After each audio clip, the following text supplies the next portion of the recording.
Good morning. Today is Tuesday, March 12th, 2024. It's 10:15, and this is the meeting of Senate Natural Resources and Energy.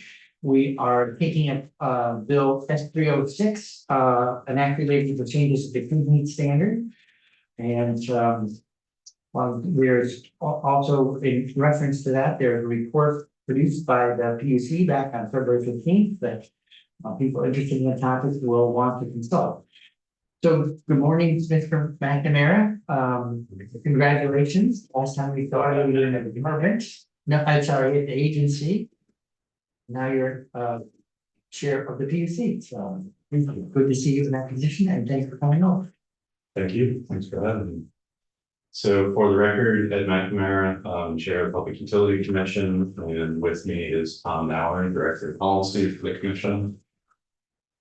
So I'm going to start off talking about S306. I think that's the most time-sensitive issue from our perspective. So I understand that Ledge Council walked through this, I think, a week or two ago. Yeah. So if it's most efficient, I did leave copies of the student applications. I can just walk through those fairly quickly, the proposed changes and why we're asking. So section 1 of the bill is to clarify what we need to post on our website. Right now it says list of registered entities that contains the required registration information. What we're asking is essentially, can we just list the registered entities and necessary information? Some of what we're getting from obligated entities is going to be considered confidential for the tax department or by the tax department. We'll get to that later, but we prefer not to get into arguments about what we need to post on. But certain information obviously the obligated entities, and we can look through, but we don't want to have context about whether we're required to post otherwise confidential information about themselves. Which I would think would also might make it more difficult to collect information in the first place. Yes. Any questions on that? Great. Second section. This right now we have an obligation to designate the default delivery agent on or before June 1st, 2024. What we're suggesting is modify this to within 180 days of the legislature's approval of the clean heat standard rule. Again, we're going to be providing on January 15th, 2025, a proposed rule for the legislature to review. And so appointing a DDA by June 1st is not actually going to accomplish much, given that the program wouldn't go into effect. It also creates problems in that the DDA, the default delivery agent, doesn't know what the program is going to be. So if I was running a company, I would not ask to be appointed as a DPA that didn't know the structure of the program I was signing up for. So this is simply recognition that there's too much uncertainty by June 1st of this year to designate a DDA. My understanding is that there might be interest in a date certain instead of 180 days. That's fine. After, in my mind, the most important component is that there's an understanding of what exactly the clean heat standard is and what it looks like, what the requirements are. Because we can propose a rule, you can start from scratch and completely redo it if you so choose. And that creates problems for the DDA, in my perspective. Sure. And the report from 15 provides a fair amount of detail, some citations from potential parties interested in stuff. You know what? Thank you. So just on the 180 days, I think I know the answer to this question based on what you just said, but I just want to be clear. How did you come to 180 days? Or was if that's more squishy, that's okay. I just yeah. And so I apologize. I'm going to be turning to Tom for some of this. I started 6 weeks ago, so some of this is actually All good. 3 days. No worries. Right, yeah, so for the record, my name is Tom Nauer, I work for Ed at PUC. And yes, the came up with this number before Ed arrived at Peterson, so he's not to blame. You know, I think the 180 days is a flexible number. It was a best guess at the time. Looking, you know, allowing us to draft an RFP based on the final rule that's adopted. Allowing sufficient time for prospective bidders to review the RFP, put together a proposal and send it to the commission. It's not a science about how we got to the 180 days, so there's flexibility there. Great, thank you, and I just want to express that I get the need to have some clarity before there's an appointment, so. And thank you. Great, and I guess I would just encourage, hearing from Mr. Walken, and anybody else who has the potential to potentially be the DBA, and I will say that, but so I'm not letting Mr. Walken anything, obviously, but I know that EBT has participated quite a bit in the proceedings and has their own perspective, and since I'm still relatively new, probably have a better perspective on some of this than I do at this time. So, great. Section 3 of S306. Actually, the next two sections are numbered scrivener's errors. One of for section 8126B. Right now it says any order issued under this chapter shall be subject to appeal to the Supreme Court. And the commission must immediately file any orders with the Secretary of State and various committees. We think this is actually mostly referring to any orders that we produce related to rules of the claims and standard in order. Right now, any final order of the commission can be appealed to the Supreme Court. There's already that provision. We did not think that this committee wants to see every single order that we produce related to the clean heat standard, every procedural order, every extension order, all those kind of things. That this really was related to the issue of if we are, I'm sorry, let me back up. Statute Act 18 allows us to modify rules through orders, which is very unusual, and to bind us to some degree or to bound our ability here. That section also says that we have to file a Secretary of State with you folks, essentially, so that you can say, no, we gave you this rule already, we can't change it too much. So, which is very understandable. We shouldn't. There was a lot of discussion last year about trying to find an orderly way process through. There was also nimble enough that you could issue orders and amend things in a timely way, given that it's an ambitious development.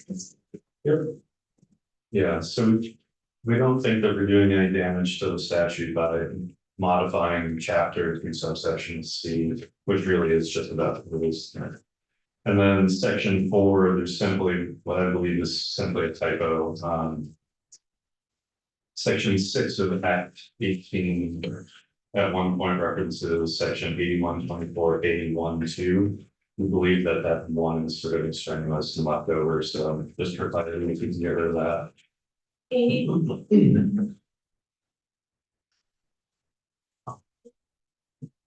And then the last piece, oh, I'm sorry, there's two more actually. Section 5 or S306, we're asking to amend 32 VSA 3102 to allow the commission and the department to receive information about fuel sales from the tax department. Act 18 provides access, but for 1 year. So we're in order to keep doing this, we'd like continued access. And obviously, if the heat standard doesn't go through, any order, any act can simply modify that after the time. So, but we would need this for next year as well, which is why we're asking for it now. So the first year's access was to help get a good list. The subsequent years are to make sure you keep screwing it up. Exactly. Yeah.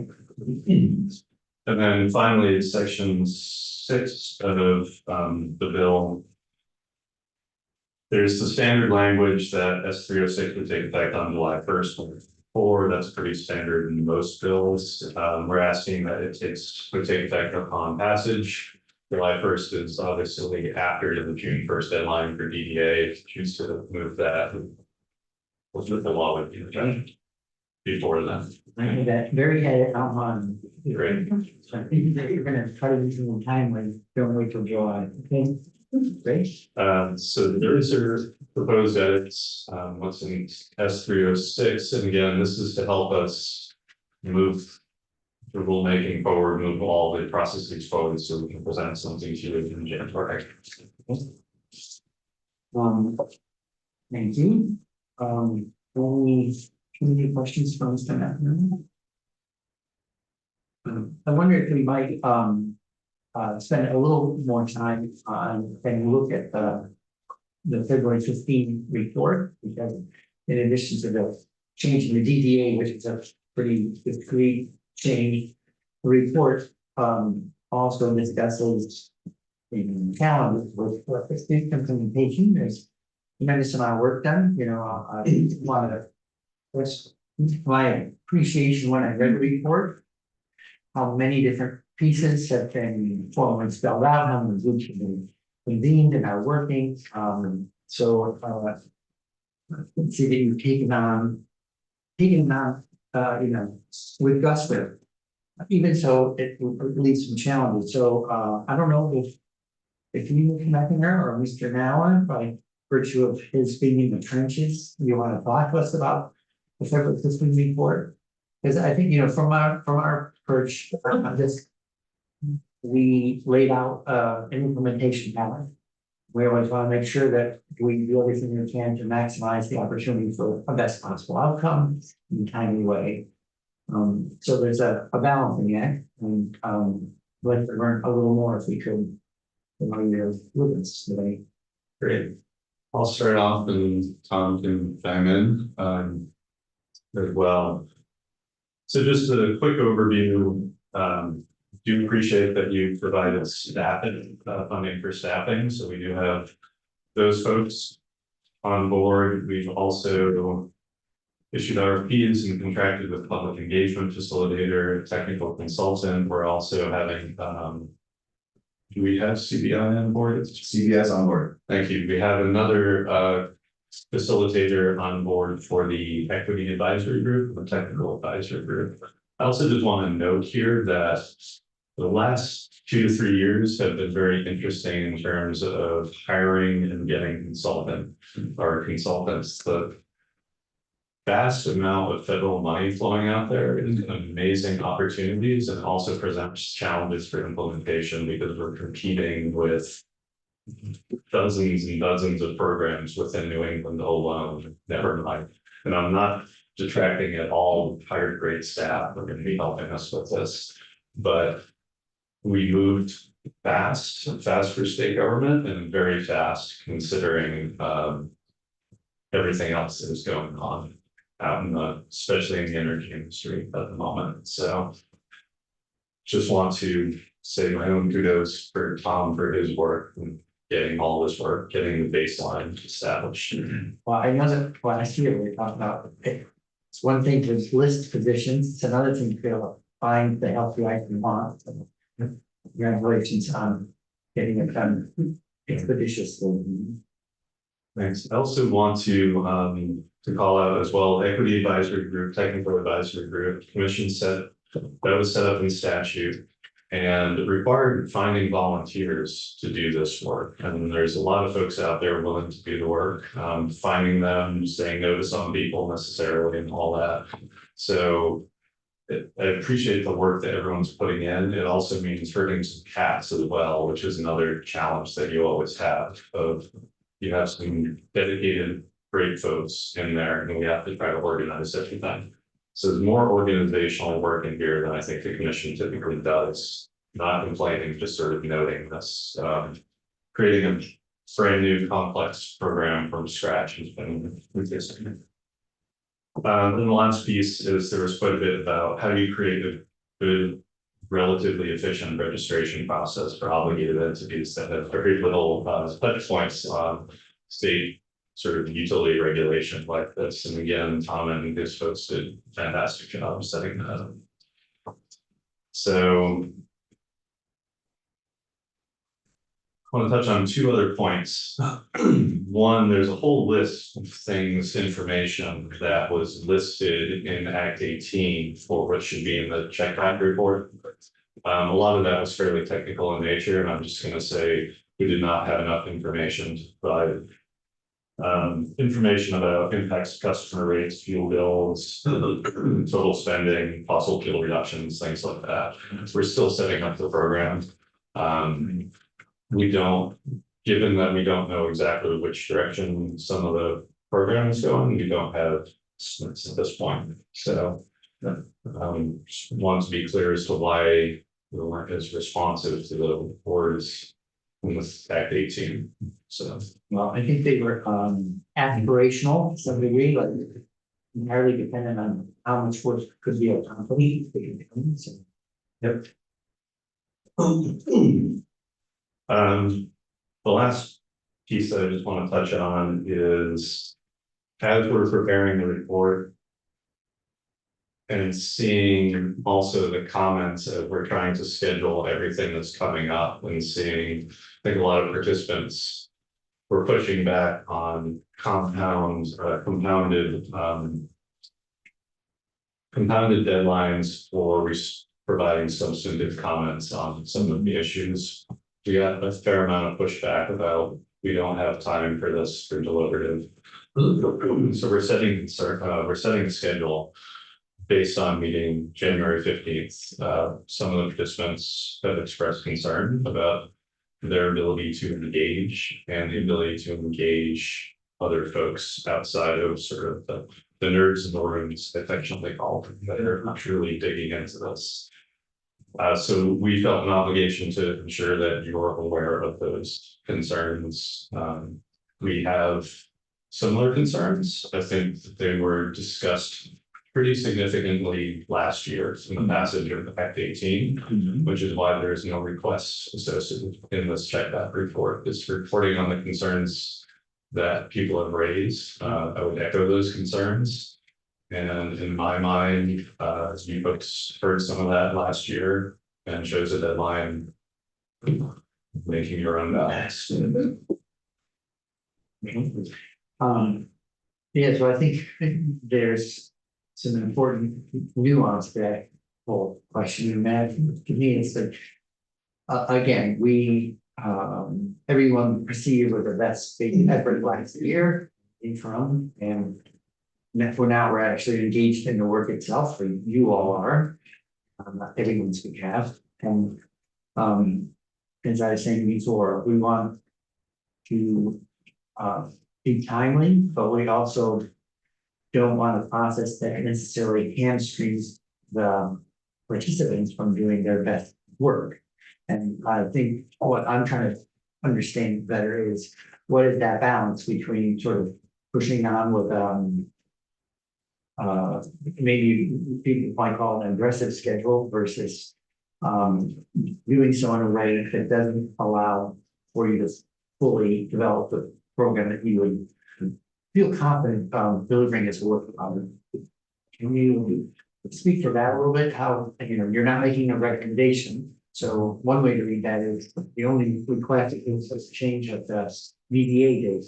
And I don't know if that's where you're leaving us. So For recommendations, the only request is what was in S306. I will say, anytime you do develop a program, there's a balance. I was at the commission through 2012, so I helped develop the standard offer program. Back then, before any discussions of EJ, any of those issues, we, again, affectionately put a bunch of nerds in the room and came up with a very technical, somewhat complicated program. Very, very limited public engagement. I'm not remembering off the top of my head any specific public hearings or anything like that. Obviously, that was somewhat different. That was targeted to solar developers, just to help solar developers. It didn't have had indirect touch points on everybody else. That was a perfectly, in my mind, at that time, it was a perfect way of doing that. You get stuff done. Once you had public engagement, you add additional time. You need to. I can't just start throwing out a bunch of jargon and hearing in the meeting. It's not appropriate for engagement. And so in my mind, the January 15th deadline means that we're more heavy on the jargon and the nerding now than we are in engagement in order to get things done. And that's a question for you folks. So if that's acceptable for you, that's fine. You're right. Thank you, Mr. Chair. Can you describe to me how you have used the engagement that you've received in public comment so far? Because I see you received, what, over 153 comments at one point. How did you use those? So those comments, I believe, were primarily targeted towards specific technical questions Yeah. that we had asked. Yep, so how do you use those comments? So You those- read them, We you, read them and then we decide how is this going to impact, for example, who gets the credits, who gets the cleaning credit. Those are the kind of comments that we're receiving. And those comments tend to be from folks like Efficiency Vermont, Vermont Electric Co-op and others. So they're public comments only in the terms of we don't have parties to this docket like we do in a quasi judicial proceeding. They're not public comments as in, somebody who is just a fossil fuel customer says, hey, I'm concerned about this, and this is what I think about this particular issue. I would ask if there's, sorry, I'm asking myself. So Tom, are you aware of how we're using the public engagement facilitator that we just hired? yeah, like an example of, hey, we heard this, so we changed this, or we learned that this was not going to work, or it does work. And I will say we're not quite there yet in terms of, this isn't gonna work because we don't have anything solid But you- proposal yet. But you use them in the report. To draft recommendations, We will be using the comments that we've received so far to draft recommendations, yes. but you also use them in the report. I'm sorry, I'm not So sure I we- understand what. So, okay, so I'm trying to understand your process, so I apologize, new to this. When I think public engagement, I think big hearing, people show up, they express their opinion, you take that feedback, you make changes. That's typically how I've experienced public engagement. For this report, you received at one point, 153 comments from, it sounds like, specific groups, so not the public. And one of the points I thought was being made in the report was that you use those comments to create the report, but is that inaccurate? I guess I'm not totally following. Yeah, so, again, my name is Tom Nauer. So we have identified, probably several dozen tasks or items that we need to, come up with a recommendation for January of next year. Yes. One example that Chair McNamara just referenced is who owns a clean heat credit upon its creation? So we will put that question out to the public at large. And we'll get, conventional entities, like, Mr. Walker or his staff or the Department of Public Service or any member of the public. Okay, And they will say, I think, this entity should own the clean heat tax credit, and someone else will say, no, someone else should own it. We review all those. Then typically what we do is we have a workshop where we're discussing in real time, weighing the pros and cons of the various approaches, asking clarifying questions, things like that.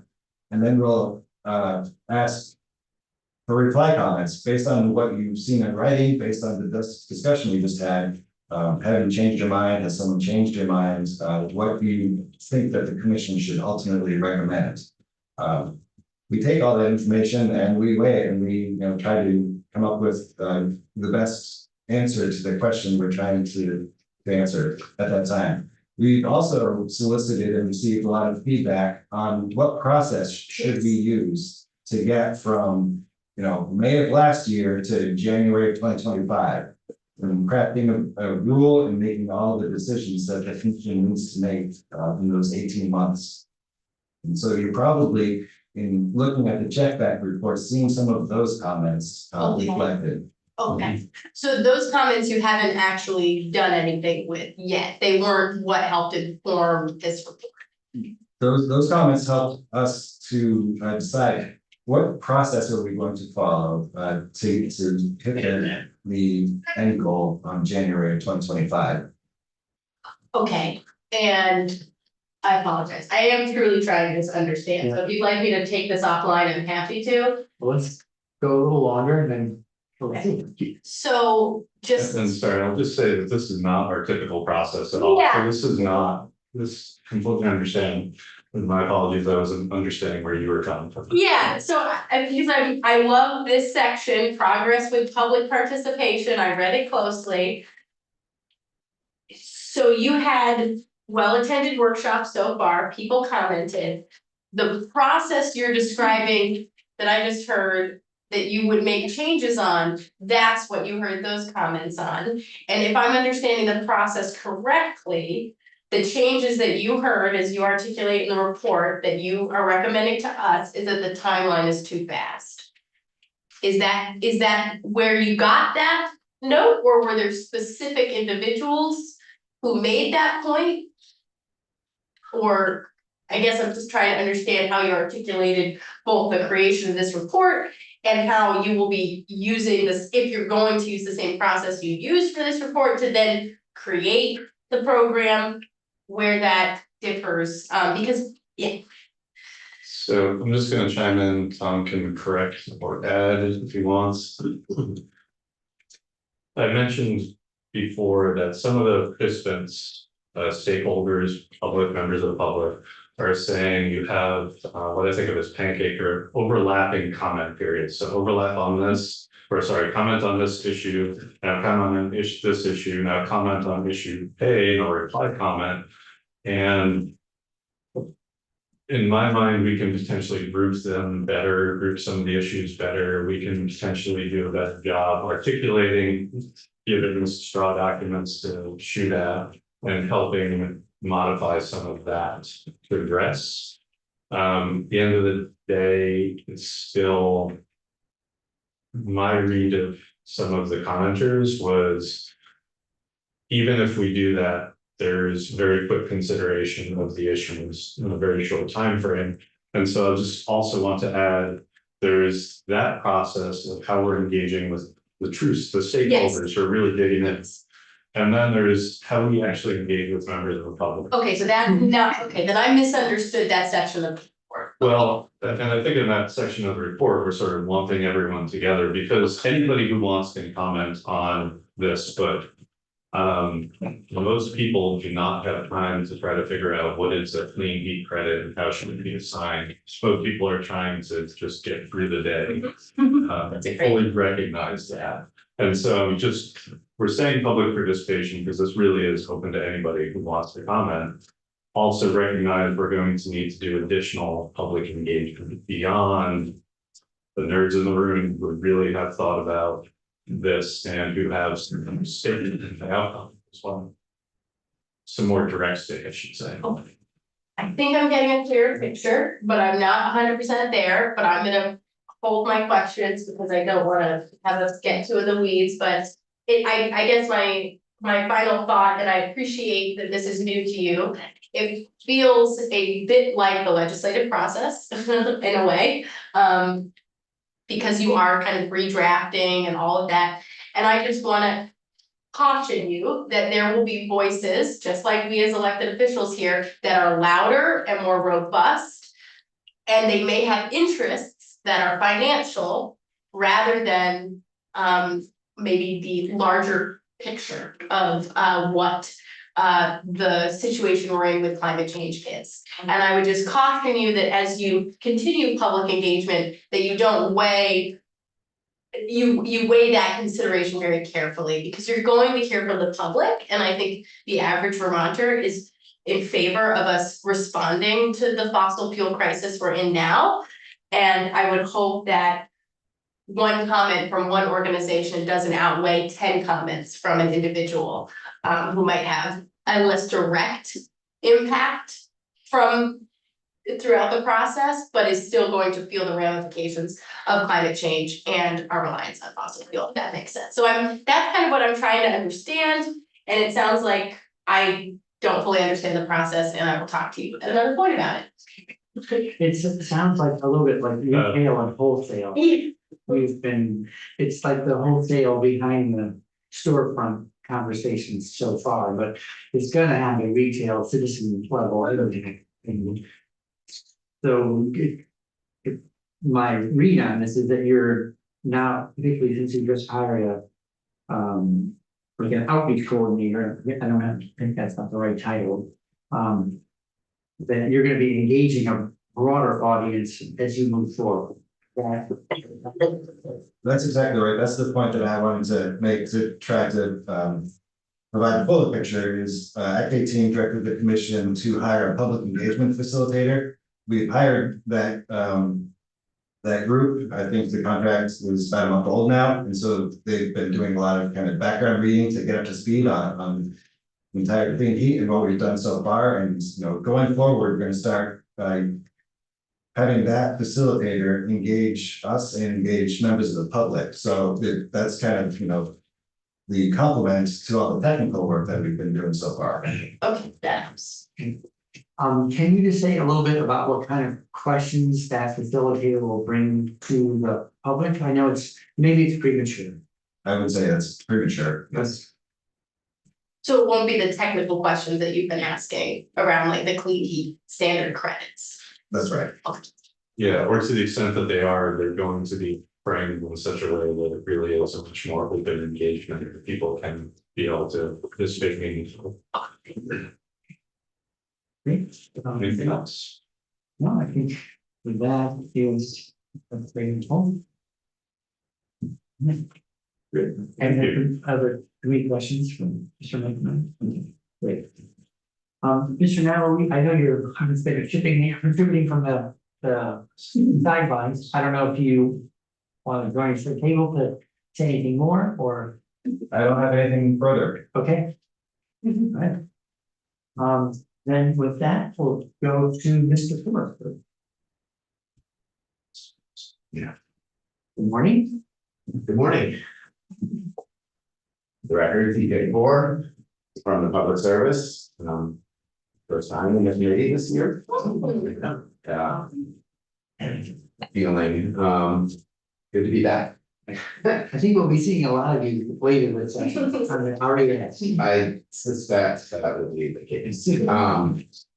So I will be fairly brief here. And I just wanted to start by thanking the PUC for the report summarizing the activities they've undertaken and really all the efforts that bringing together parties and putting a schedule that can actually make progress towards implementing a successful clean heat standard. It is a very challenging process with a million technical details, and we all knew that going in. So, but that it was going to be difficult, that is proving to be the case, and I think. What has happened so far is starting to kind of, I think it's taken some time, but it's kind of started to roll the process and where it's starting to actually hit a stride where we can kind of understand, what needs to be done and when going forward. I'm gonna make two comments on S306 specifically. First related to the deadline for appointing the DDA. So when I think about the deadlines, I start with the end goal of when are entities going to be first obligated, right? What's their first requirement year when they're going to need to start showing these reduced emissions? And I believe that is really 2026, right? So the next year, the legislature will authorize the rule to go into effect. And the first obligated year is likely to be 2026, like right after that happens. And I think that's the important deadline to be concerned with. And so the interim deadlines are not quite as critical. We want to make sure we're making progress, but having DDA be appointed June 1st of this year. Not critical in timing and actually potentially harmful in that we don't have scope of work for the DDA, et cetera, what the commission has talked about. So I, just want to say, we're supportive of either the timeline that, the PUC put forward or a different date that kind of puts like an end date on, but we almost don't even need an interim deadline for the DDA specifically. As long as we're working towards that end goal of that first year continuing to be 2026, so we're not pushing out the end game, right? And so, that's another potential solution. I think if there was a specific date that was, pushed out where it didn't, there's a backstop where, well, hey, we have to have a DDA by, I don't know what it is, October of 2025 or whatever, then yeah, that's fine. But I think the point is that the end goal is the most important, right? Then I just really have a potential technical correction, or not correction, but suggestion to the language in 306 related to the tax data. And I think that's section 5, and where it's the disclosure of information for quote, auditing compliance with the Clean Heat Standard. And when I first read that, I started to get concerned of like, well, auditing compliance is, to me, who has done a lot of it in my career, I guess, but is measurement and verification. And so saying, hey, here's the obligated entity submits their claim that we saved this many emissions or got this many clean heat credits, and now we're using the tax data to audit compliance to that. And so I worry that that's a little narrow in that if tax data is to be used, as a check for setting the obligations, for example. And so a suggestion would just be delete the word auditing and just for compliance with the Clean Heat Standard. And I think that would be general enough to, be able to be used for that. But I just, I think you could read it, auditing compliance as it being eligible for setting that obligation also. So if it did get changed, this isn't that big of a deal, but I just thought I'd throw it out there for clarity. Mr. McNamara. Yes, thank you. I do want to note that the tax department is understandably concerned about any time that information is disclosed. So I actually agree with Mr. Ford, but I do want to note that the tax department may or may not have concerns with, they might want to bound it as much as possible. That's all, some simply like that. So you're in agreement. You're saying that that department's in agreement. No, I'm saying I don't know what they're saying. They might actually have concerns. I personally agree with what Mr. Borges said, but the tax department might want to keep it fairly tight and balanced. That's all. And to be clear, I have not discussed this with the tax department. Okay. So we can invite tax in and, but rather than have the intermediaries, if perhaps the two of you could contact tax, and since it's the really triangular between the three, that would be helpful.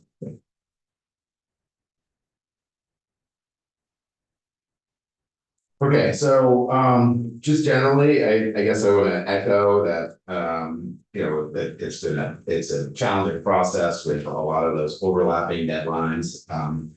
In my experience with doing things like moving from the contract structure for Efficiency Vermont to the order of appointment franchise, or even the renewable energy standard implementation, there's a lot of time available to for parties to kind of go back and like pass around straw proposals and kind of actually put forth rule language even for the commission to consider, and and so that the differences in opinion were really easily identified, and you could really hone in on issues. And so that is a challenge, but it's not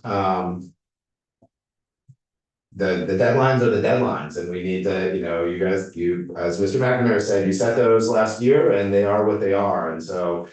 For that respect, for the stakeholders, professional stakeholders, I think, you know, doing a little bit of what the PUC is proposing to do now and combining some topics will allow a little space, and we'll have get to a rule in January that it will be what it is, given the time allotted, right? And so it may not be, I can imagine it being less, you know, how should I put this? Just it's a little less fully vetted, if you will, in that stakeholders haven't had the time to churn before it even gets to the PUC. So then the PUC is deciding things that then, well, the stakeholders may have other responses to, and so it kind of pushes out that process. But I think, again, not recommending any changes, or just identifying that and echoing that concern with the process.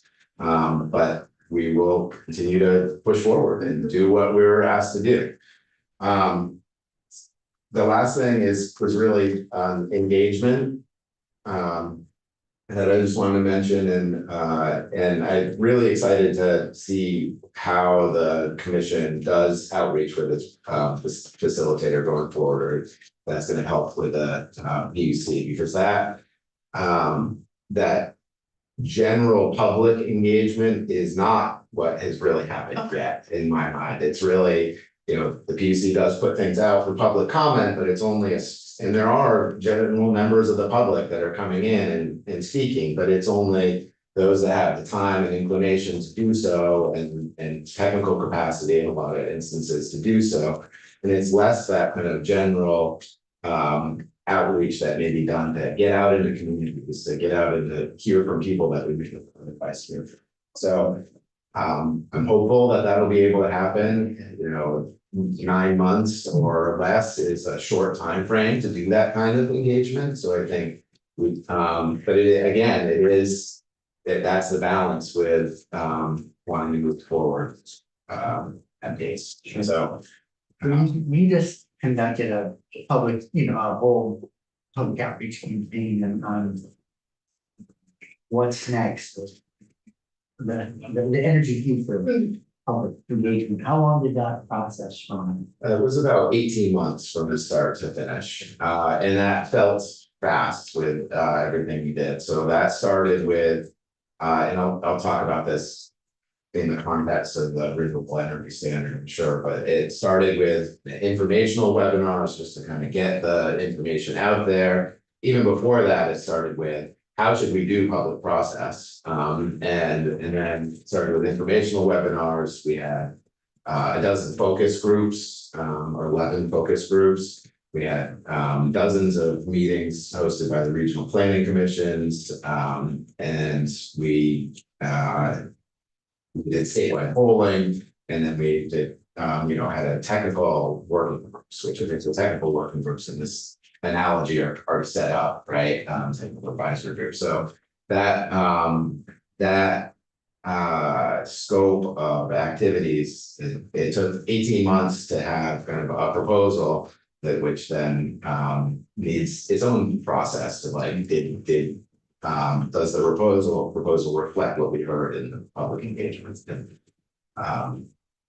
so without getting into the renewable energy standard, that's the kind of arc of public engagement that we did. Thank you, Mr. Chair.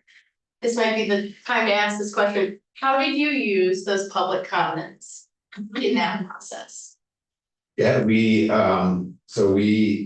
looked at, so those public comments were less technical, right? They were on what are your priorities as it relates to, and so maybe predictably, but we didn't know it, there was a range of priorities that actually sometimes conflict, right? And so, but what we did was try to craft a report proposal that said, okay, well, these are the top priorities, and we did learn things that we might not have otherwise thought were in the top or weren't in the top. and said, here are the top priorities, how do we craft a proposal that it actually meets those priorities? And then we reported on what we heard, said, did we hear you right? And have a report that says, here's our proposal,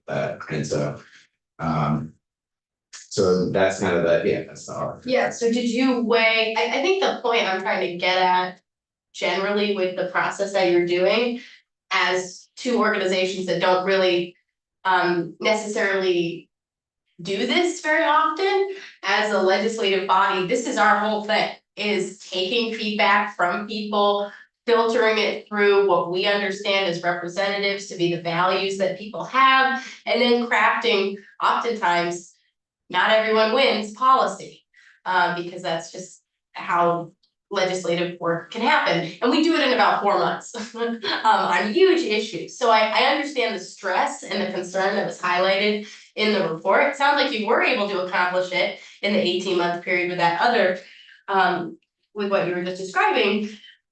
But I just kind of want to ask more of a philosophical question, which is, how do you weigh, did you weigh the comments based on, we heard from 500 people saying this, and we heard from 200 people saying this?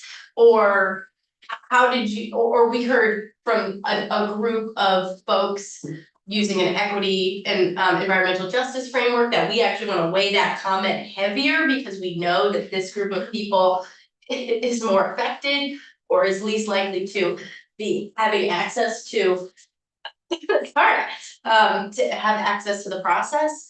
Yeah, so the whole process was really designed for a lot of the input was, especially early on, or maybe in the middle phase, was from a representative sample of Vermonters. So we, did statewide polling that really sought to find that representative sample.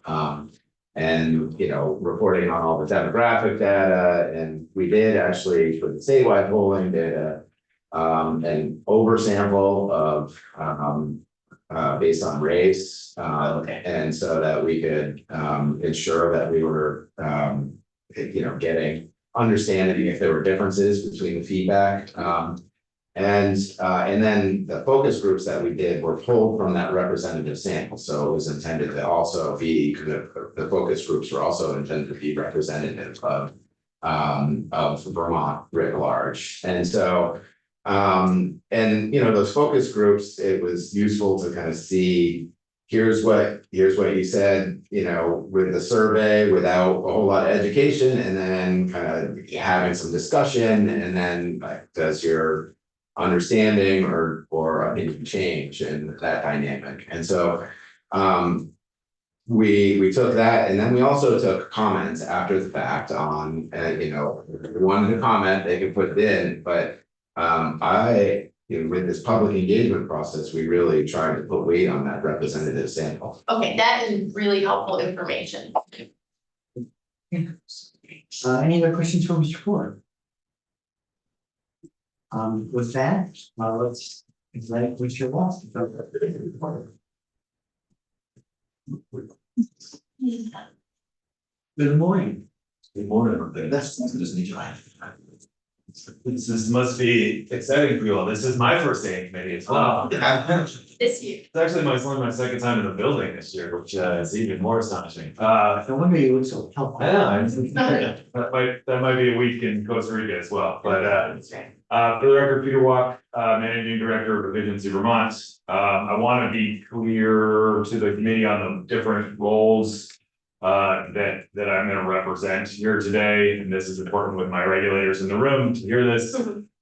We, as VEIC, administer the efficiency work under the order of appointment that Mr. Ford discussed. Also, as VEIC, we are considering whether or not work under the construct of the DDA would be something that we would want to pursue. And so have been participating in the DDA proceeding with that in mind, and our comments have come in the form of that said, in the overall clean heat standard process, we are there is information that is needed from Efficiency Vermont as well as a statewide EAU to be able to provide input on how interactions will occur with existing programs and what issues might come up. So you will see both of those within the proceeding. I just want to be clear, primarily today, I'll be talking with my DDIC hat on, as we're primarily talking in S306 about the DDA and its appointment. Or DDA, we should say. Because it's So really it's a one of the. little complicated in that VEIC might put forward a DDA to make an application to become the DDA. But EBT is already an integral part of delivering services, including the thermal sector. And so there's some interaction between the. And so let's assume that for the moment that there isn't a DDA or that VIA has not pursue the DDA. Efficiency Vermont, as working in the thermal space, will still have interaction in the cleaning standard and interest in the outcome of this process. So we've been participating in good faith on both hats, trying to make sure that the ultimate deadline of implementation by 2026 and the interim deadlines that have been discussed today can be met. So just want to sort of lay that out there a little bit for you all. Our comments are reflected in the February 15th report that you've seen. We have been engaged in just about every part of the process in both the DDA specific proceeding that's occurring and the rulemaking proceeding that's occurring. We have there, as both Mr. McNamara and Mr. Fora mentioned, there are the timelines for comments have been tight, right? And we actually got together with a group of stakeholders and suggested some timeline adjustments last fall that could make the process to get through various pieces, because there are a number of things that you and the legislature have asked the PUC to determine as part of this work. And those all in it's you know, it's a challenge to lay those out in the order that they need to, so that the requisite decisions are made in order to establish what then follows from there. So we, you know, and I think it was a fairly unique occurrence in front of the PUC, got together with a group of stakeholders and made a joint filing to recommend the changes, and that was, you know, because we could see that the need to really organize as well and be able to get the work done in time. So our comments subsequently have been about specific instances of needing the time to do the requisite work to respond to it. I think this is a bit of a different model, because the PUC is determining from scratch how all these things will work. So a typical public process involves a proposed rule or something for folks to consider and comment upon. What precedes that is the sausage making behind the scenes. We're doing the sausage making and the public process at the same time. So I give the PUC some significant you know, kudos for maintaining that balance, because that is a challenging process and something as novel and complex as a cleaning standard. Again, we're all working towards that ultimate deadline. So our comments have been reflective of the need for additional time to work through what is the DDA going to be responsible for? How many should there be? What should they be? Should it be statewide? Should there be multiple across different geographies? What should those things look like? Those are complex processes in and of themselves, and they are a component of the overall effort.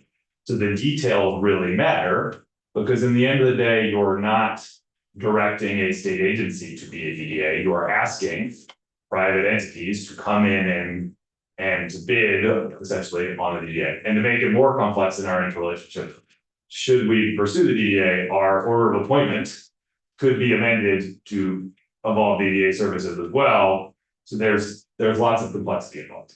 So our comments reflect that. We also appreciate the opportunity to work to think through topics with other stakeholders, so that there is time, you know, because we have our initial response, but in working through both with the Department of Public Service and with other interested stakeholders, we oftentimes arrive at a solution that works for more people or narrows the issues down, so that the PUC has fewer, balls to jump. That's a valuable time frame. So those have been the reflections that. So in our testimony today, we're not here to provide any recommendations on S306. We just wanted to provide some context to, since we, had just in the course of this committee have been brought up several times in terms of how the EIC and EDP have been participating. But I'm happy to answer questions. So if the, is VIT, neutral on whether or not that we would redefine the date for selection of a DDA? I am neutral on a date selection. I will say that the more information that any party has, Right. and there are we're one of several people who are participating in the DDA proceeding who might have that interest. Yeah. The more information we have on what the work is going to entail, the more we can evaluate whether it's the appropriate work for us. I mean, it would seem a little hard to bid if you're not sure what the bid is going to entail for work. Certainly. Okay, if the date were to move, does it decompress the current schedule some and offer some opportunities for a better process from here to the rule? From your, I know you're not the PUC, but you're a participant and deeply involved in it.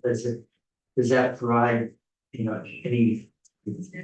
relief? Because now it's gonna be moved off, and that means there's more time and energy spent on the current process of definition. Time is a finite resource, and I think the more time PUC has to work out the substance of the rule is a positive thing, and there's more time for public engagement, as I think it's critical to the process, especially for those who have traditionally been underrepresented in these sorts of proceedings. So I think that's I would say more time is always valuable. There's a trade-off there, but since we were talking about an interim deadline, right, not the final implementation deadline, I can understand why that would be valuable. Something Thank you, Mr. Chair, and I appreciate the clarification on your positioning around moving the date or not moving it. And I understand you're in a tough position to make a statement on it, so thank you for expressing that. I do want to say that while we are talking about the finite resource of time and the adherence to policy, that we're also dealing with a quickly moving situation when it comes to climate change and our dependency on fossil fuels. And I am concerned that we are going to end up in a situation where we are unable to respond to the needs of our communities because we have not put in place or implemented policies that respond to pressing issues. So while I really appreciate the work of the report and I respect your opinion as a strong supporter of EEIC, I do worry that the kind of tamping on the brakes conversation we're having now doesn't service the people who are going to be most impacted by us not continuing to have a clean heat standard. So while I respect your opinion, I do ultimately disagree that when I weigh as an elected leader, those two things, that we are not moving quick enough now anyway. So I did just have a question, which is, I feel like I somewhat know the history of Efficiency Vermont and the creation of efficiency utilities in our state and nationwide took time. What was the timeline between when Efficiency Vermont was envisioned to actually providing programming? What was the amount of time that it took? So if I could respond to your first piece, I think I am in agreement with the other folks who have testified today that this interim deadline doesn't change the nature of getting to, which is ultimately what is going to lead to, what we're talking about is incremental projects in all of our homes and businesses to be able to get to more work. We have a set number of projects that are occurring now based on the current funding and policy. That needs to be expanded in order to be able to hit the drivers. The compliance obligation for that starts in 2026. I don't believe that the extension of this date impacts that timeline. In fact, if the market is running effectively, the DDA isn't needed. right? So the DDA has always been considered a backstop to a market that can't deliver rent. So just want to offer that as well. That's- The standing up of EVT took more than a decade, right? From contemplation to program, right? This is, and a lot of work in between and a lot of mistakes made along the way. That's part of the process, right? And so, and time for people to get more and more comfortable with a different model of things. So that, you know, as a timeline comparison there drastically. Okay, thank you. She wants to. Yeah, I actually have a question for the PUC folks, but it is related to the DDA, so. Just so folks know, I'm more interested in a date certain rather than, you know, just 180 days, which sounds like you all are open to. If we had a date for appointment of the DDA by, say, mid 2025, does that, I'm thinking about all of the work that needs to happen in order for a DDA to have enough information to comfortably put in a bid or not. And so in thinking about dates certain, would a mid 2025 date be enough time for the PUC to have enough information assembled that you think would be sufficient? Or, and this is, I suppose this is also a question for you as familiar with the process. Would that be sufficient amount of time? But I'm repeating myself here, so I apologize.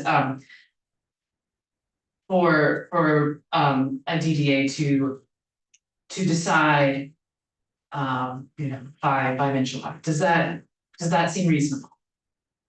So Ed McNamara, only concern I have is, and part of the reason for the 180 days was simply, we will file something on January 15th, and then we have zero control of the process. And you folks might go back and forth and not have anything final until May 1st, in which case a June 1st deadline makes me at least a little bit nervous because there's lack of certainty. You might see direction going, but you don't know a final result. So simply a level of risk as to what happens at the legislature after January 15th and between January 15th and whatever date certain that you put forward. And I'm just flagging that. There's obviously potential DDAs can look at that and weigh the risk for themselves. But I'm just explaining why we put forward 180 days after your action. That's helpful to know. Thank you. Yeah, thanks for flagging it. I was about to rat us out, you know, it's like it's the legislature coming back, it's gonna look at the rule, respond to it, and then we'll have a whole. It's hard for me to imagine that it will take less than most of the session to work our way through, because it was complex and somewhat controversial, round one. I want to be realistic about how fast we'll complete our piece of all concepts. Okay. So sorry if I may, I just want to make sure that I know Senator Watson asked all three of us.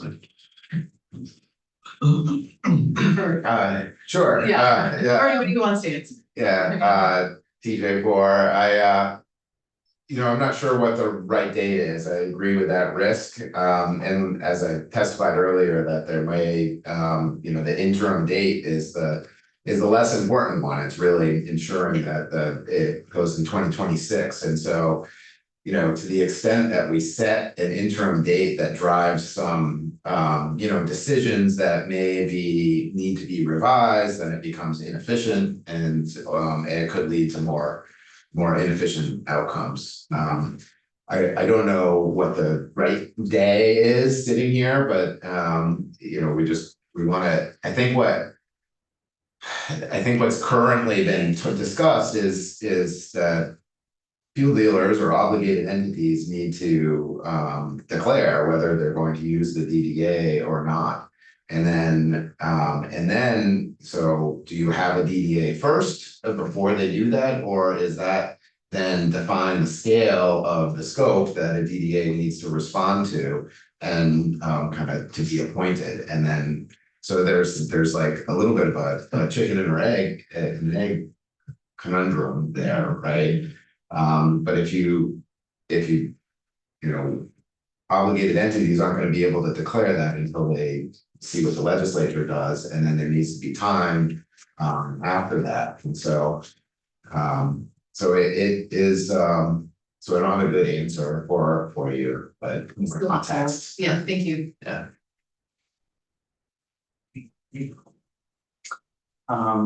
I don't want everyone to move. I do have a question. And so if we're moving the DDA date, this is probably a PUC question. Does that shift decompress things in a helpful way between now and January 15 of 25? Is it helpful or relatively neutral for, making the January 25 rule thing?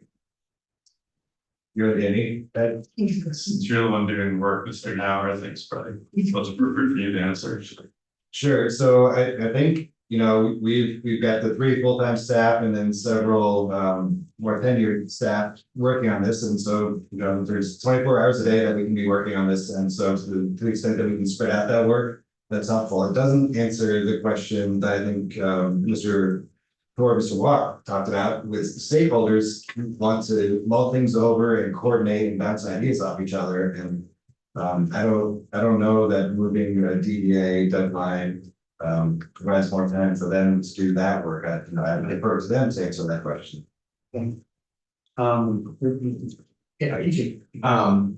Thanks. I just wanted to also comment on the current deadline and what we might get if we didn't move the current deadline. And we might get nothing in terms of a response to a solicitation, because we're the stage of the process of still getting comments on credit ownership and even the clean heat credit value, the value of that credit is unknown. So earlier I was talking about the uncertainty of kind of the scale of the work, but even right now, there's uncertainty really on like what a credit value is and who owns it. And so I think it's unlikely that the June 1st deadline would be met right now. And if it were met, if it were like feasible to meet it with a solicitation and time for people to respond, and then time to actually negotiate things like compensation and the scope of work, it just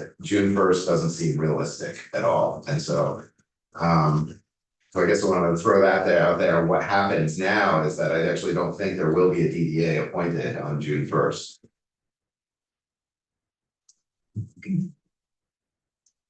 Right, so whilst you're in the room, I don't know if you want to join us at the table. Would be happy to. Of Thank you, Mr. Watt. course.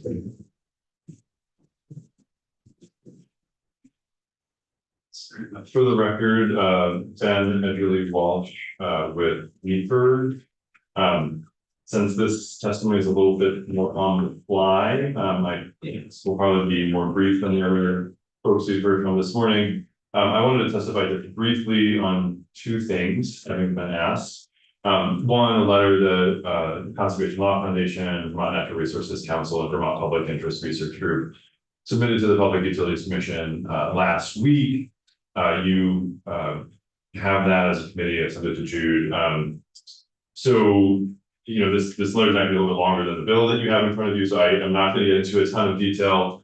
But at a very high level, the point that we really wanted to make is a focus on procedural equity is entirely appropriate and necessary, but that is only one aspect of equity, and distributive equity in particular, which is what the Clean Heat Standard is, of course, trying to achieve through many of the provisions that were added in this committee, is also really, really important. And to the extent that the program is delayed, that is counterproductive from a distributive equity standpoint. And so there's a balancing act there that you've already heard about from others today. I'd also say just a couple of things on, sort of the undertaking that the PUC has in front of them. Everyone I think involved in this process knew, certainly the legislature understood that this was going to be a very deliberately aggressive timeline, that this is very urgent work, that you were giving the PUC adequate time, but not really anything more than that to undertake. And so they have a challenge in front of them, but as we said in the letter that you have, we strongly believe that it is achievable on the timeline that they have.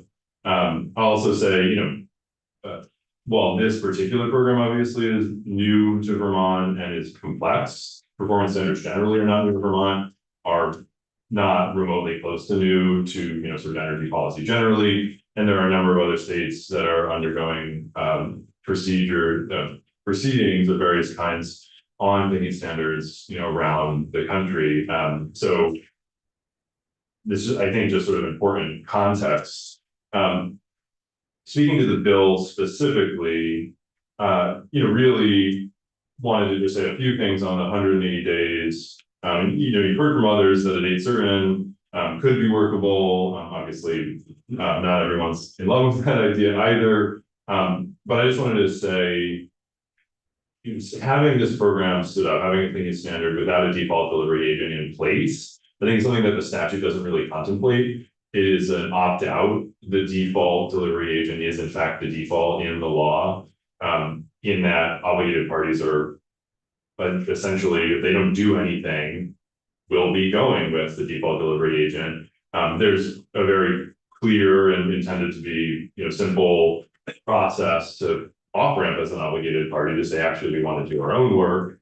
But without a default delivery agent in place, I'm not sure what they'd be opting out of exactly. And setting aside that logistical or statutory concern, I'd also say that my understanding from all the totality of testimony that was taken here and many other places in this building last year, frankly, before that, default delivery agent is a critical piece from an equity standpoint in all likelihood. Of course, we don't know exactly how this is going to play out. But I recall a lot of discussion about a default delivery agent being a really important element of the program, in particular in ensuring that installed measures that are reducing costs, especially for low and moderate income Vermonters, are really being installed at the pace they need to be, both from a statutory and from an equity standpoint. And so our interest is in seeing this program get rolling at the beginning of 2026, like others have referenced, and with the default delivery agent in place. And so the last thing I would say is, that 180 days gives us some concern when you're thinking about how this might play out next year, to name an elephant in the room.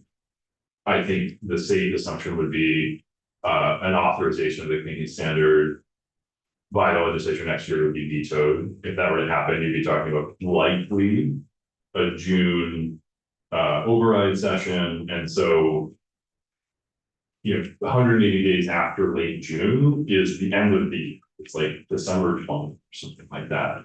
And while that may, in a technical sense, not eliminate the possibility of the program as a whole starting in the beginning of 2026, it certainly seems like it would necessarily kick the DDA's work well into 2026. And I think I would argue creates a lot of uncertainty as to whether the program could actually get rolling in the beginning of 2026, which could lead to a year delay in this program, and that compresses the timeline that the work would be done under, but between now and 2030, and that could elevate the costs, which obviously is something no one has any interest in.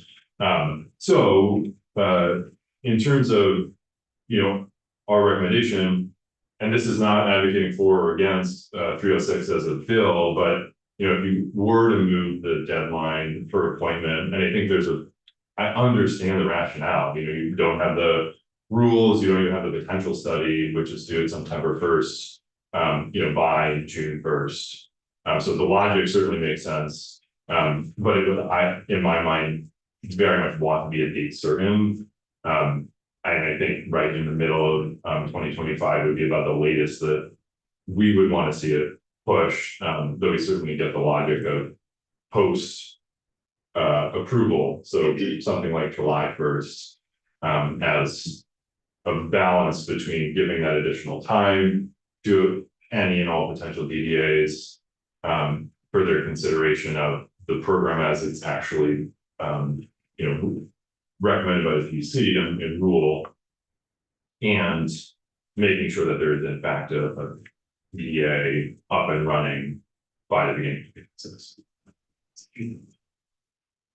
Right, since the trigger date is the general assembly is the adoption, which will be one of the good. Okay. Thank you. Thank you for your longer and more detailed letter. It's on our website. Thank you for the time. The opportunity. Thanks. So thank you. Anyone have any committee member have question, comment, observation while we're on this topic? Anyone? Mr. Chair, what's your goal with this bill? So, Time, not like the purpose, but where we're going. yeah, time up. So it's crossover week. So if we're gonna make an adjustment to the date, this is a relatively narrow, precise, technical bill, and I think we wanna move it ASAP.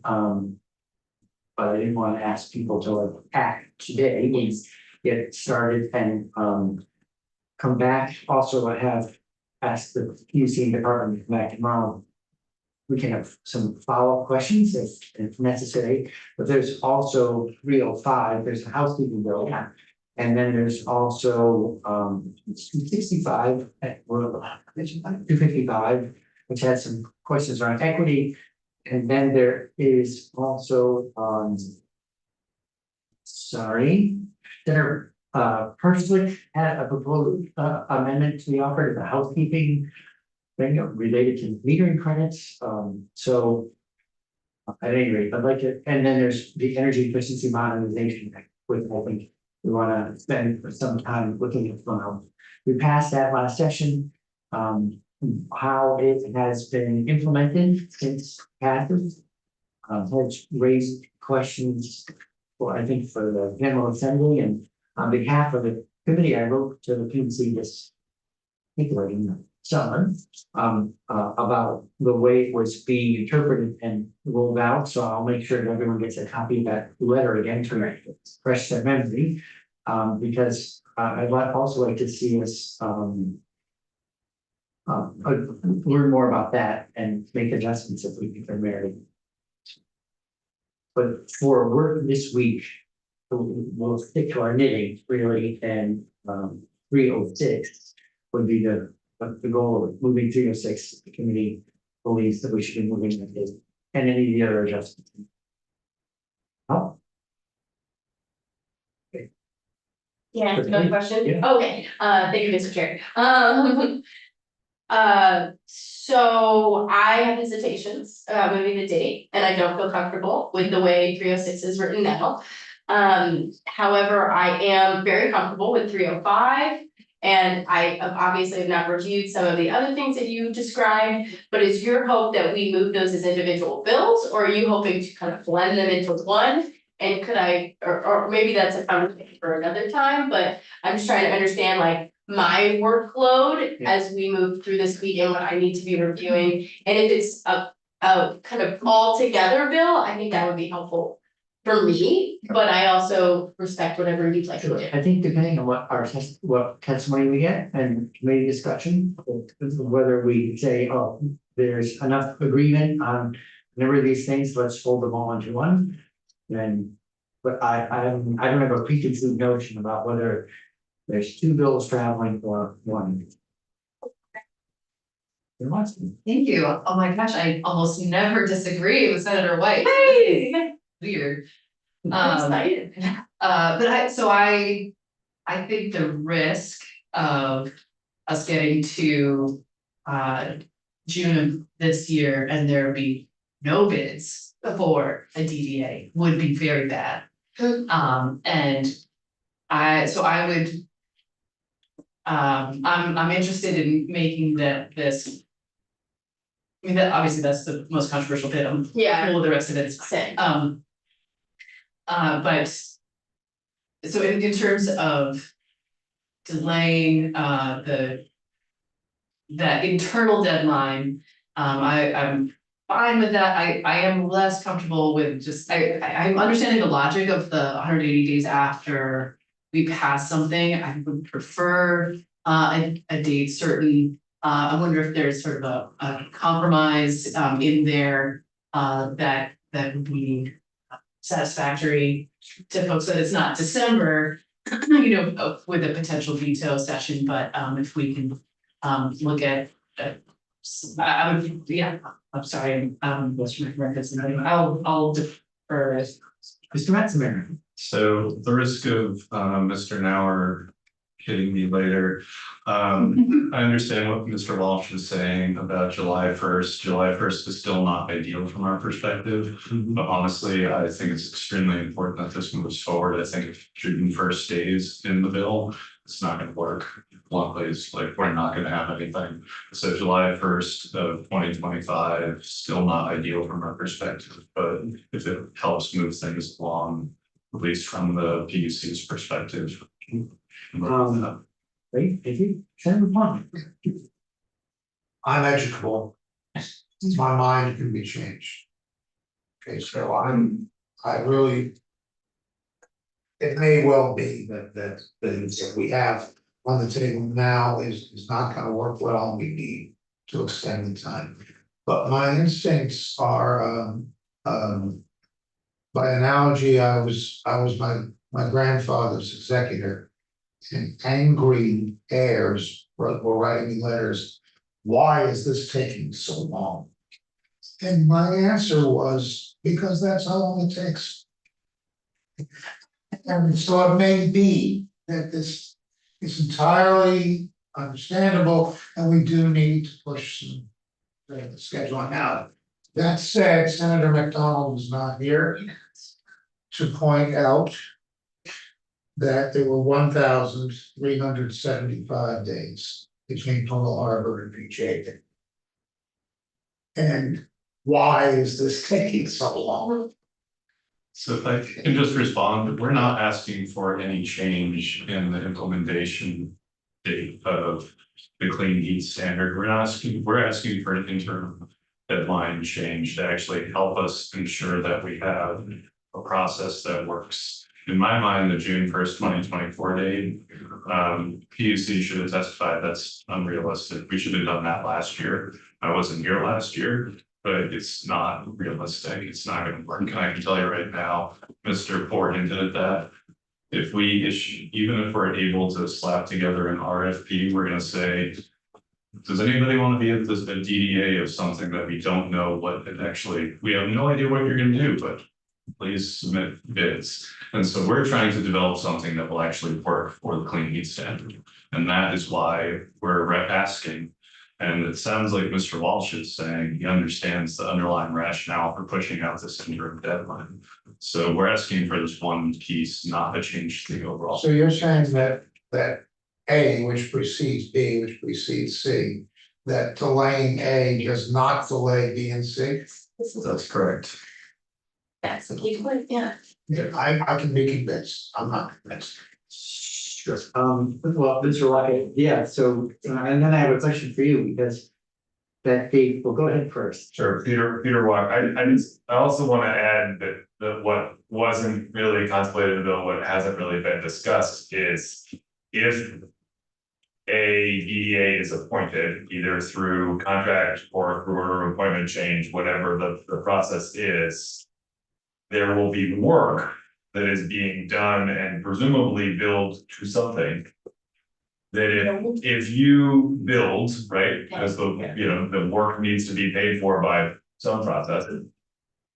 The presumption would be that would come good as the legislature endorses the rule and the clean heat standard formally launches. At least that's been the operating assumption that we and others have had. If that were not, if for some reason, the final rule will not adopted by the legislature.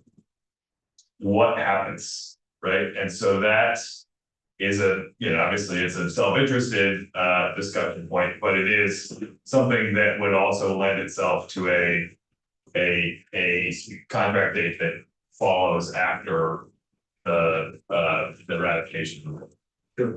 Well, and to that point, if, say we end up with a July 125. Final bill package, from, I know you're just one potential candidate as a DDA, but you've looked into it pretty carefully, so can you? What's a DDA selection date that works from your perspective, like how many days later? There's some concern if it's pushed to December 1, that that's so close to January 1 that you won't have time to be selected and then turn the switch on to run the program. There are a number of activities that need to be completed following the appointment of the DDA in terms of planning and the establishment of the price and the opt-in, opt-out. But I'll remind folks that the compliance starts on January 1, 2026. The obligated party has the full calendar year to be able to retire those credits. And the DDA has a 3-year planning cycle. So there is time to ramp up programming aligned with whatever the final opt-in, opt-out is, which would then allow for that to occur. So I think there's some fungibility on the back end. It's not entirely clear to me how all that stuff works, but certainly there's more fungibility on that side than it is on the other. Mr. Twiggy. Thank you, Mr. Chair. Dylan Zwicky with Labor and Public Affairs on behalf of VGS. I would just point out that the opt-out structure that Mr. Wolf just alluded to does also require that obligated parties notify the DDA at least 120 days in advance of the obligation year. So I believe that would be 2 months in advance or as long as in advance of January 1, 2026. So then you kind of have to look back from there. I think this Mr. Locke has pointed out that we go back to the DDA would need to take on for obligated parties perspective most significantly was the price. You know that for the determination to either opt out or Make a bid or not, yes. Okay, great, that's helpful. Sarah Watson. Thank you. One of the things that might be helpful in this, as I'm looking at your Gantt chart of timelines. So the DDA draft RFP, as it is currently drafted, I've got like 4/15 of this year. If I'm reading this correctly. One thing that might be just helpful to know is if this particular section is pushed out to 2025. What other pieces necessarily might also be pushed out? I don't know if there's I feel like that's a question that might take more time than what we have right now, but if there is an easy answer, that would be good to know. Off the top of my head, it is, RFP is issued, responses are submitted sometime later. Commission evaluates bids and selects one of the DDAs. So that's part of the process, and then subsequent to that, there is, evaluating budgets and plans for the DDAs, which ultimately results in a price per clean credit.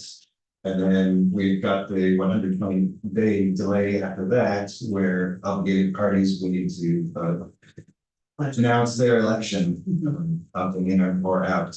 And then presumably there will be some amendment or reconsideration based on the obligated parties' elections, what is final DDA plan? And, so there is some process to follow, for sure. So I think it's been very helpful discussion, and I think, there's a little more mulling over and maybe some details, so I'd love to follow up with great participants and in a timely way come back to this. We also have the other topics that we were running out, they're all related to 305, bundled up, but again, we're very aware that this is the time to act if we're gonna make a change. I think overall, I find it heartening that although there are concerns about the pathway to 26, everyone is adhering to 26. It's very encouraging. Yes. Appreciate everyone's hard work on all this, and we'll come back to it tomorrow. We have some housekeeping on another bill, the rest before we adjourn in the morning. So if people want to leave the room, or if you want to participate in a fish and wildlife discussion, Yeah, stay for another. you're welcome. We both did, we're ready, not yet. Thank you very much. Thank you.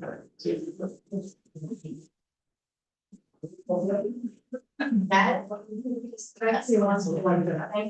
That is exactly like you literally. If I was channeling your. Senator White. Okay, I have to. Housekeeping. Okay, Mr. Lee, if you could join us at the table, please, thank you. Clean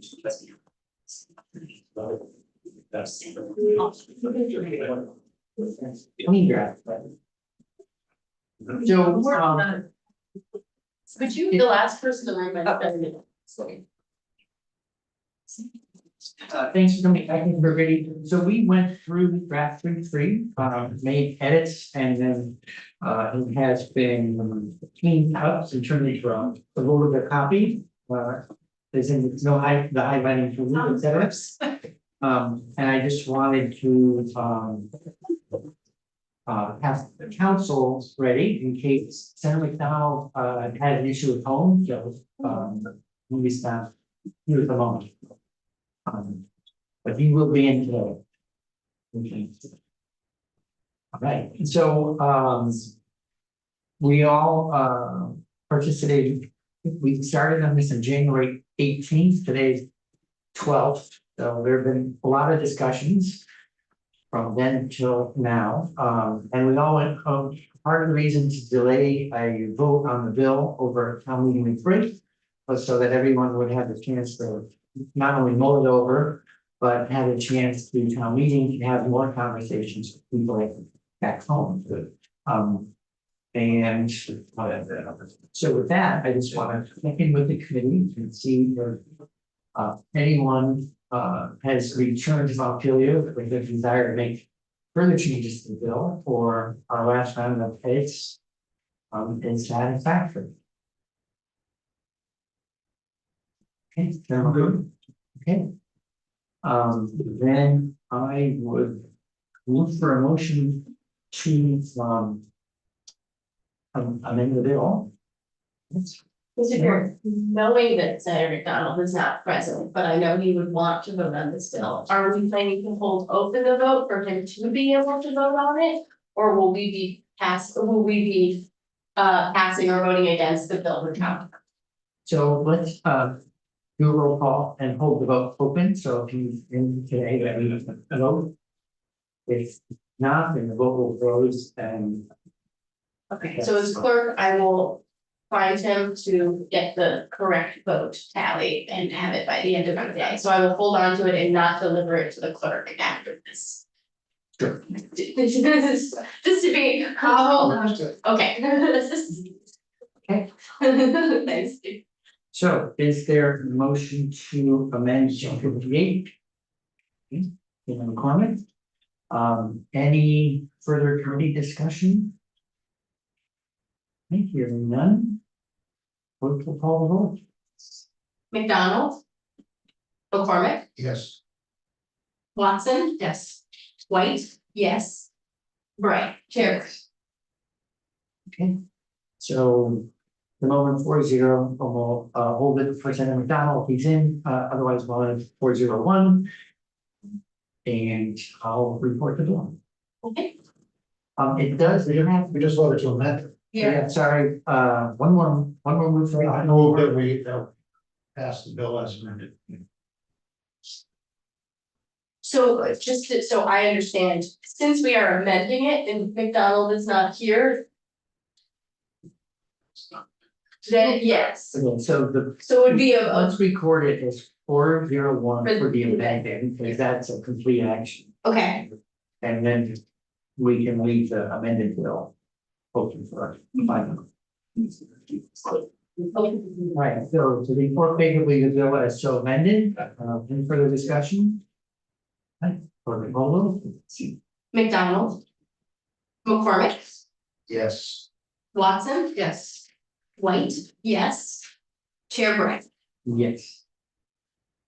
Okay, thank you very much, so I'll report the bill, it has, because it proposes to eliminate the hunting of coyotes with hounds, which is a now currently a licensed, recently licensed activity or permitted.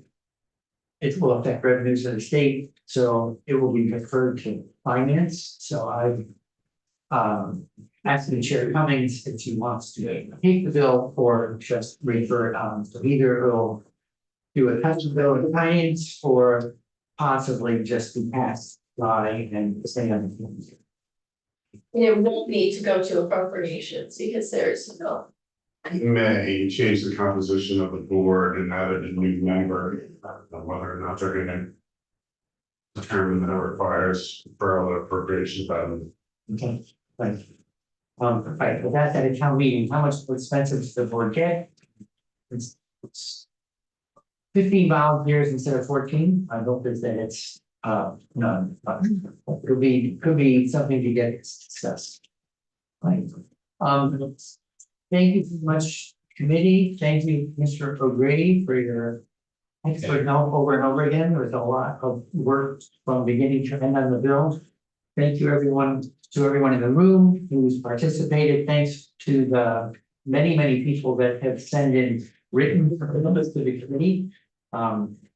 It's been one of the more full discussions had on a bill in recent years, so. Thank you, everyone, for your good work, and also I really appreciate that, although there's a lot of passions on it, that in the end, people stay tolerant, civil, and I look forward to us optimistically creating a new board, I hope that brings everyone to the table, where they'll find out that they share many more values than divide. With that.